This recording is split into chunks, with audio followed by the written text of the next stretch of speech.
Thanks, everyone, for joining us this morning. We'll get started with Coach Traylor. Just use the raise hand function and wait for me to call on you for questions. JJ, you want to get us started? Jeff, what were some of your biggest takeaways after watching this last game on film? Defensively, just how much better we were as far as not getting penalized. That was the biggest difference to me. We did give it the one big play. We didn't fit, the pressure correct, and quarterback got loose. He was a tremendous athlete. But our defense is dominant. Offensively, just, again, the penalties, we had 0 offensive linemen jump off sides, and FAU did a great job of stemming their front and moving it. But our guys did a great job of that. Moved the ball really well. Just, 3 crucial turnovers. Not getting touchdowns down there in the fourth, but 2 great field goals by Tate. That was big. Just offense was different. We haven't turned the ball over all year. That hadn't been kind of our deal. It's just been the penalties, and got the penalties cleaned up, and then the turnover bug jumped out there. But a good win, a solid win, and I was pleased with the game. Jeff, how important was that middle part of the game, the part before halftime and then coming out of halftime, getting that score in the 2 previous games? That kind of time frame hasn't gone y'all's way.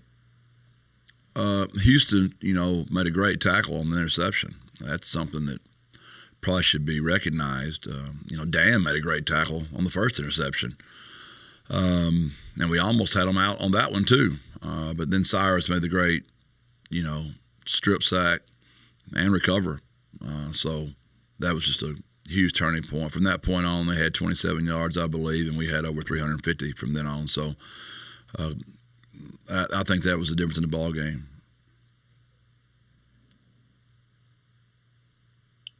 Greg. Jeff, did you notice any kind of different energy with the guys after getting one in the win column, or what was the response to getting the group together for a meeting yesterday? They're really about the same. They're happier. They're smiling. Don't get me wrong, but they were all here and attentive and learning, and there's a no matter how the season ends up, the way that our kids held together after those 2 crushing road losses. I don't know. There's a way you can describe how painful those losses were back to back. 2 teams that we thought we were going to win, to be be honest with you, and we didn't get it done. So they haven't splintered at all, and we're in another ball game. I think starting the East Carolina game, I believe we were down maybe 10, possibly 14 even maybe, and we rallied back and should have won that game. And the Rice game, I believe we were down. I don't know what it was. We were down. Kids rallied back. And this game we were tied. And it's 3 games in a row. We're going to the 4th. I don't know if we've been winning any of them. Y'all would probably know that better than I would.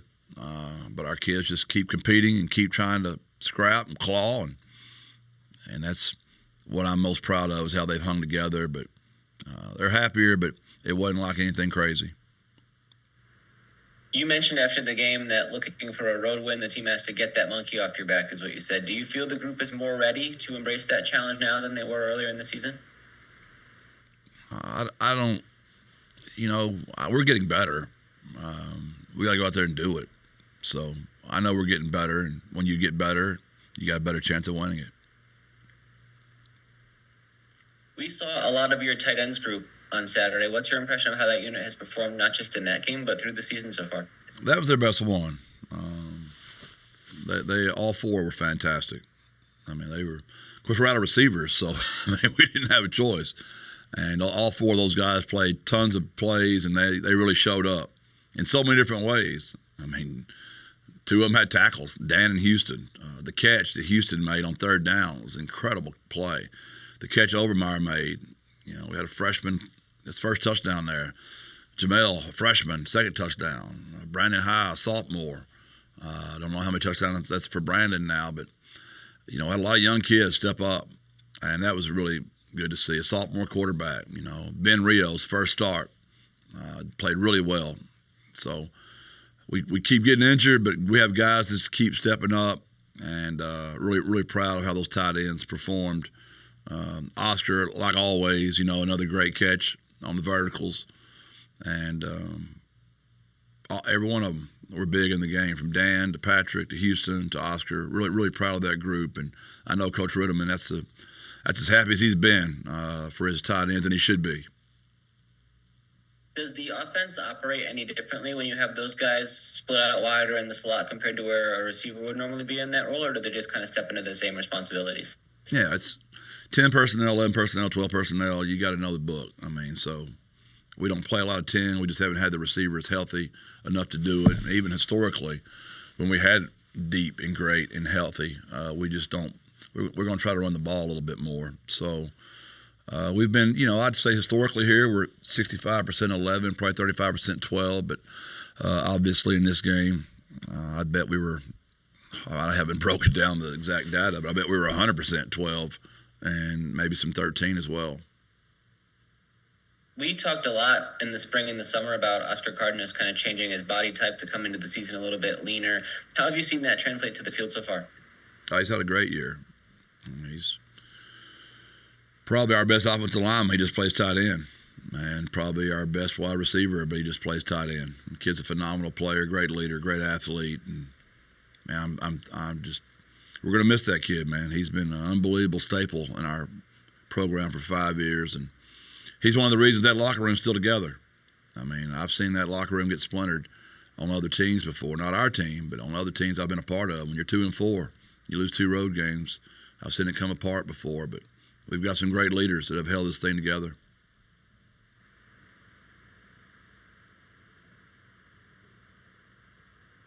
Jeff, I think you said jokingly you banned the word penalty from the facility last week.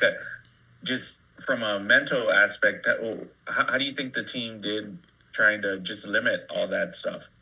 We just spelled it all week. We didn't not say it. We all know how to spell the word correctly now, I can promise you that. I just think we were, believe it or not, probably trying too hard. And, we got off to a rough start. Against Kennesaw, we got the bug, and we never could get out of its way. And then it kept showing up in the same areas. So really proud of how we handled it. The emotional penalties are the ones on defense that were bothering me. And then offensively, just the pre-snap with our offensive line, but we were great. I also, I don't want to be superstitious, but I don't want to jinx us either. It was sure nice for 1 week, and now I was waiting on Greg to ask me today, like, what are we going to do to stop running to the punt returner? That's what I thought the question was going to be, and I was going to try to smile and tell him, don't run to the punt returner. Jeff, you mentioned it a little bit earlier with the wide receiver group. Just how would you characterize the overall health of your team at this point as compared to a normal season for you? Decimated. DJ Allen tore his ACL in the Rice game. He'll be done for the year. JT on his catch, his very first catch back, 2 seasons, actually 3 seasons now. Tore his ACL on his good knee. So he's done for the year as well. We haven't had Amador all year, 11 weeks now. McEwen has been out, got hurt in the Rice game on his touchdown. It's just very frustrating. Mackay, our freshman, he had a shoulder injury, so we hadn't had him all year. It's been very frustrating. Lost Jaron Randall, early in the year. He's been out for 8 weeks now. It's been frustrating, to say the least, JJ, and I'm very proud of Chris Carpenter. The kid just keeps hanging in there. Willie, who did not practice for 2 weeks, literally just played in the game. He did a great job just pushing through. Like I said about Jamel and JJ and Jace. Jace had a great 3rd down catch in that 4th quarter and broke a tackle. So I'm really proud of the ones that are still standing, but I would say that room's pretty decimated, honestly, JJ. How do you guys just plan to move forward from that? I think I saw, does that leave you 4 scholarship receivers in that room moving? Yeah, we'll keep playing those tight ends. Thank God those guys are healthy and they're good. we're just not running the balls consistently as we wanted to. But, we lost Mekhi Hart for the season. We lost Vinley for the season. We lost Luke Lopez for the season. And you got Corey up there playing basically on one leg. So some of that's to be expected. But really, really grateful how well Ben Rios played. That was a huge addition for us and helped us win the games. And Kamar had another great game at left tackle. And Big J played well at right tackle. Those guys battled. We were sound up front. We didn't turn anybody loose. We protected our quarterback very well. We didn't have a real good plan for controlling their sound linebacker. That was disappointing. We missed some of those, but we kept chipping away at them enough that in the fourth quarter, the dam finally broke.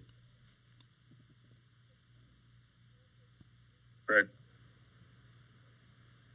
Jeff, you mentioned JT's injury. Obviously, it's been a tough string of luck for him. How is he emotionally? Have you talked to him since then?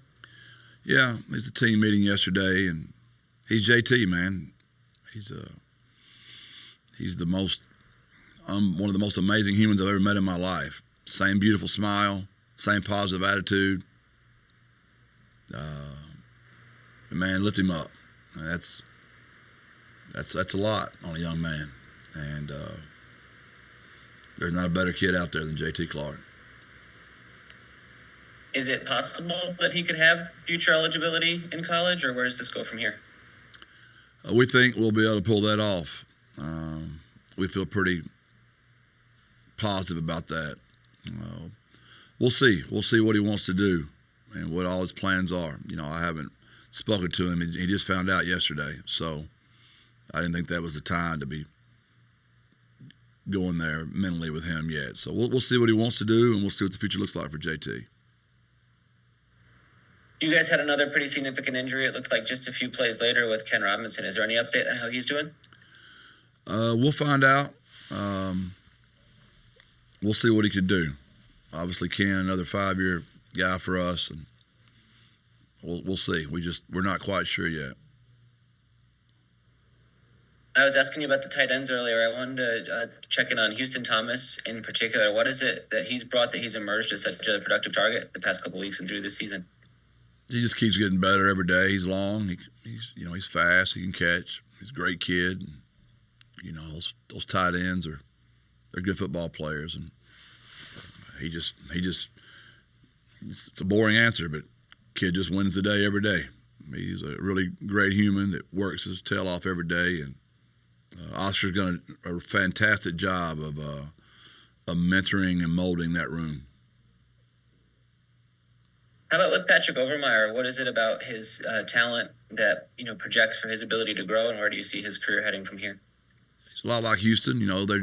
Patrick's a little younger, but again, tall, can run, coachable, loves the game, smart, just another really good young player that we're all going to have to wrap our minds around this new way of college football. You're going to have to be able to. Your roster management is going to be huge, and now that the schools can be involved, how we take care of those young players and keep them here in San Antonio, so we're not just developing them for other programs, and that's going to be a big part of us moving forwards to be successful at UTSA in the future. It seemed like Owen McCown in this game and really through the season has been at his best when he's able to work the middle of the field. Is there a reason he's been able to thrive in that area? We've been so good in the outside lanes that people are playing a lot more two-deep zone. So when you're getting exploited at the corner position, they're going to try to get some help with those safeties and the middle of the field parts. And those tight ends have done a good job of reading when that happens. And Owen's done a good job of throwing the ball over the mic and in between the safeties. We've seen flashes from Jamel Hardy a couple times this year now. How has he grown in your time around him to be ready for this moment? Just keeps working, young, developed, just keeps working. And when guys go down, they're ready for their chance to step up in there. Now, obviously, we didn't know all these young guys were going to be out there this soon because we had some older guys we thought were going to be out there. But with the injuries, they've been forced to play, and they're just, with playing time, you just keep getting better. I repeat, I just don't want to be developing players for other coaches. I want them to stay right here in San Antonio, and our fans get to benefit. Our defense is very dominant. They've been here for a long time, and if we want to be dominant on offense, we got to keep our guys here. JJ. Jeff, it feels like we never talk about special teams unless something goes wrong. It seemed like that group had a good outing this week. Can you highlight what they did well and how you see that group trending? Early, in the game, Ian Jackson almost blocked the punt, and that got him shook. And then Cam, knocked the purse protector back into him, which got us a block punt. And I have been asked quite a bit about there was actually 3 penalties in the game for run to the punt returner, 2 by us, 1 by them, because you had those 2 punt returners were not going to fair catch the ball. So no matter how high the ball was punted, when you're a gunner, usually they're going to fair catch that thing. And they didn't. Neither one of them did. And all of them got whacked pretty good, but a bunch of penalties on that. I thought Tate's field goals were huge, and those were big, to get those points. When you drive the ball that far, you're already frustrated when you don't score. But to see it go through the upright, at least you got something out of it. So, yeah, I thought the block punt and field goals and Carpenter's solid at punt returner as always. And the defensive effort, I think if you would have kind of went back to the preseason, a lot of people expected the defense to be as good as we saw on Saturday. What can you say about, that performance after watching it again on film? Other than the one play we didn't fit right, we were pretty much perfect. We had a couple of dropped interceptions you'd like to have back. But their effort was fantastic, and they were dominant. And I'm glad to see that. We avoided giving up the big pass play, which that's kind of been our nemesis this season, and the penalties. Nobody wants to hear it because I understand it's all part of the game, but 96% of the snaps this year we've been as good as any defense in the country. Just the third down penalties and a couple of missed tackles, and you're talking about a defense as good as we've ever had here. Greg. Jeff, you had a couple guys make their first start in this game. You touched earlier on Ben Rios. What did you see from him getting that much action? Really happy for Ben. He's a hometown Central Catholic, San Antonio boy. Loves the city, comes from a great family. And his best friend, DeAndre, played well as well. DeAndre played half the game too. So 2 Central Catholic boys out there right here from San Antonio. So 2 very high character, bright, athletic, long, big offensive linemen.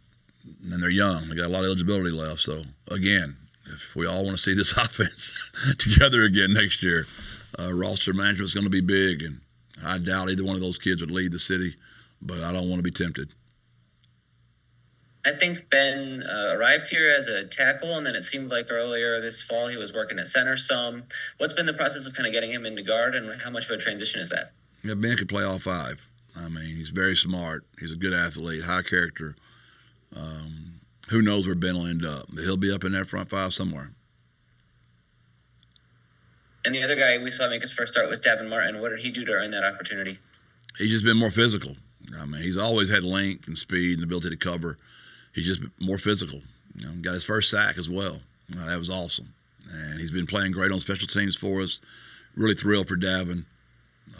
Another Texas high school recruit, like Ben, like DeAndre, like Jamel, like Brandon, like Patrick, like Houston, all those guys you've mentioned. It's what I love about coaching.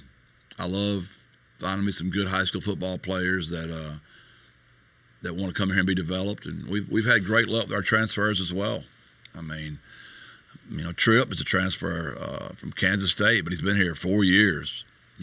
Brandon Brown is from Tulane, but he's been here 4 years. I love to develop players, and the way college football is nowadays, it's not that way much anymore. But we've got to get ours to a situation where we don't have to. Our kids aren't going to be asking for the money that those huge places are, but we got to take care of them still. And then last one for me is about Tate Sandell. Obviously made 3 field goals in the game. What's just been your reaction to seeing the way he's been able to step up and take on the field goal kicking duties? Another great high school Texas football player out of Port Neches Grove. Got a lot of eligibility left. Really worked his tail off, just like all those other young kids have. It's just they got their opportunity. They prepared. They've been winning the day, and they're out there executing right now. And it's a wonderful sport, man, when those kids are getting some rewards for all their hard work. It's a very painful sport when those same kids who've been working their same tails off don't get the rewards that you want to as a high school coach or a college coach. Is there anything else for Coach Traylor this morning? All right, thanks everyone. Thank y'all. God bless. Birds up.